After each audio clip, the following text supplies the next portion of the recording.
Poison is packed with secrets, suspense, and sizzling romance between a good girl and 3 bad boys. Join me in this spicy, why choose, reverse harem romance filled with bad boys, blackmail, and darkness. We hope you enjoy! Chapter 7. Imani. Music thumped through Allie's house from downstairs, the thick stench of weed drifting under Allie's door.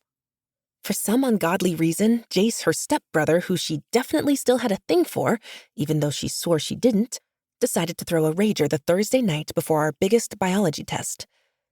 I lay on my stomach and tapped through the PowerPoint on my Mac, chewing on my bottom lip, unable to concentrate.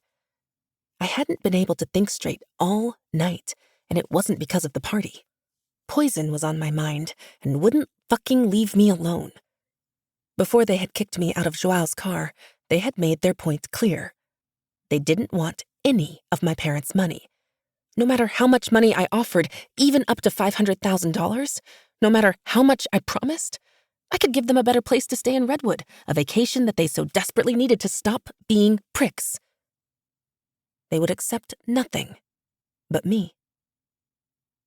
Jesus Christ, I'm going to kill him, Allie said under her breath about Jace, tugging on a strand of her frizzy brown hair.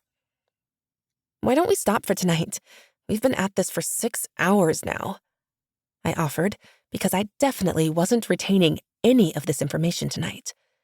My fate with the outcome of this test had been sealed the moment Landon realized that Rosie wasn't my real name.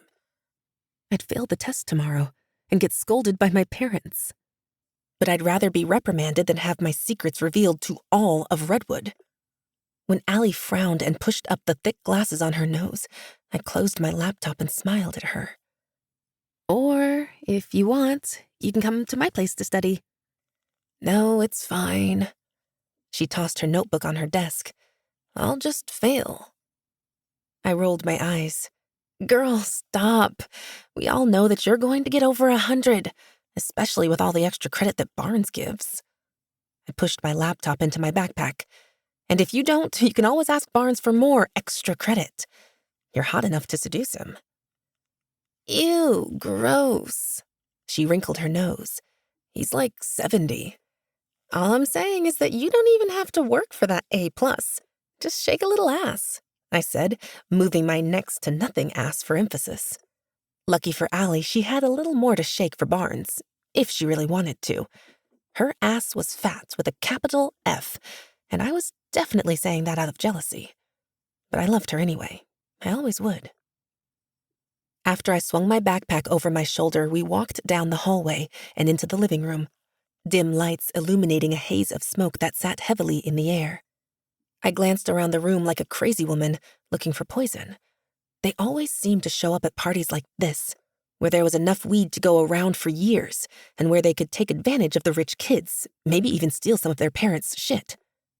I can't wait to get out of this shitty town, Allie said. You can come back to my place for the night, I offered again, tugging on the straps of my backpack. I wanted to get out of here as soon as humanly possible, but I knew Allie coming over probably wasn't the best idea if Landon tried to video call me tonight. Who the fuck knew what was going through his mind now? When we finally made it to the front door, one of the guys on the football team looked Allie up and down and made her cheeks flush a rosy red. She stared at Jamal for a moment longer than she should have, and I arched a brow. Well, I guess that's a no. Just be careful with Jamal. You know how guys like him act. He's like your stepbrother, and he will break your heart too, if you let him. Jace didn't break my heart, Allie said through clenched teeth. She opened the front door, and I sucked in a breath, my eyes widening. Landon and Kai walked up the steps, Landon passing a blunt to Kai. Kai took it and nudged him. As they hopped up the last stair and into the house, Landon looked me up and down, and then continued walking. Weird. I held my breath the entire exchange, my body tense and my cheeks flaming hot. Hoping that Allie didn't see the look he had given me, I stared down at my feet and wiggled my toes in my sneakers, praying that if she did, she wouldn't say anything. And you're telling me to be careful, she said. The Poison boys are no good. You should know that.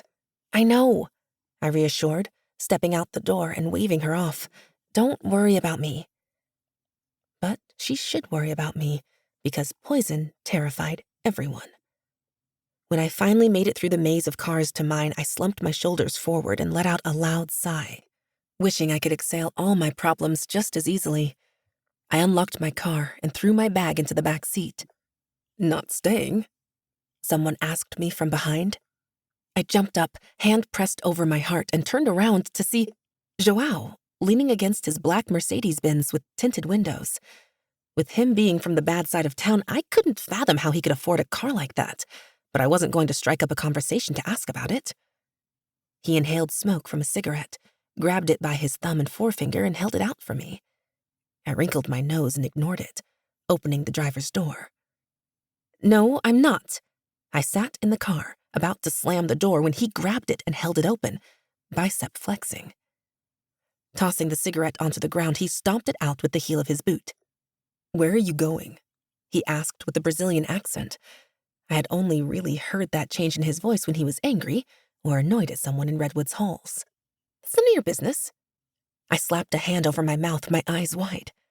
The words had slipped out before I could stop them, my annoyance getting the best of me. "I'm going home," I said quickly. "Home, that's all." João stood there expressionless for a couple moments, and then he laughed lifelessly and shook his head. "Fucking Landon, that's why." "Why what?" I asked, brows furrowed. João released his death grip on the door, lips curling into a devilish smile. "Have fun tonight, Amani. It's your last night of freedom. We have plans for you tomorrow. Plans that only we'll enjoy." This has been Poison, written by Amelia Rose. Narrated by Audrey O'Bain, Vels Library, Hector Carrillo, and Zach Bostrom. Copyright 2022 by Amelia Rose. Production copyright by Amelia Rose. Thank you for listening.